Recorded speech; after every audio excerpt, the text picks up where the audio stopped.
मोमिनो, जिहाद के लिए हथियार ले लिया करो, फिर या तो जमात जमात होकर निकला करो या सब इकट्ठे कूच किया करो।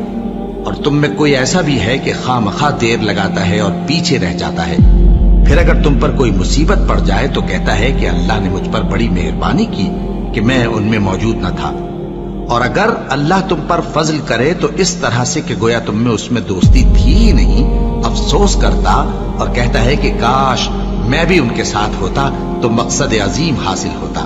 अब जो लोग आखिरत को खरीदते और उसके बदले दुनिया की जिंदगी को बेचना चाहते हैं, उनको चाहिए कि अल्लाह की राह में जंग करें, और जो शख्स अल्लाह की राह में जंग करे फिर शहीद हो जाए या गलबा पाए, हम अनकरीब उसको बड़ा सवाब देंगे।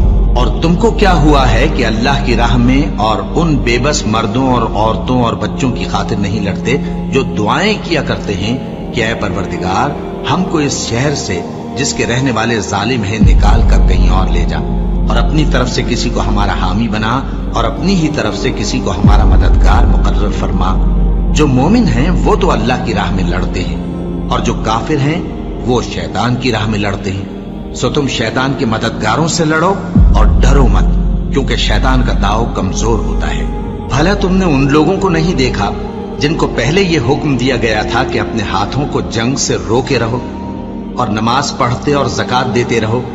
फिर जब उन पर जिहाद फर्ज कर दिया गया तो बाज लोग उनमें से लोगों से यूं डरने लगे जैसे अल्लाह से डरा करते हैं, बल्कि उससे भी ज्यादा, और कहने लगे कि ए अल्लाह, तूने हम पर जिहाद जल्द क्यों फर्ज कर दिया?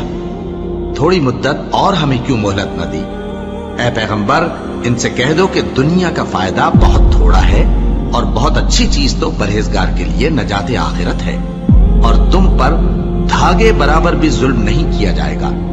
ए जिहाद से डरने वालों, तुम कहीं रहो, मौत तो तुम्हें आकर रहेगी, खा मजबूत कलों में रहो।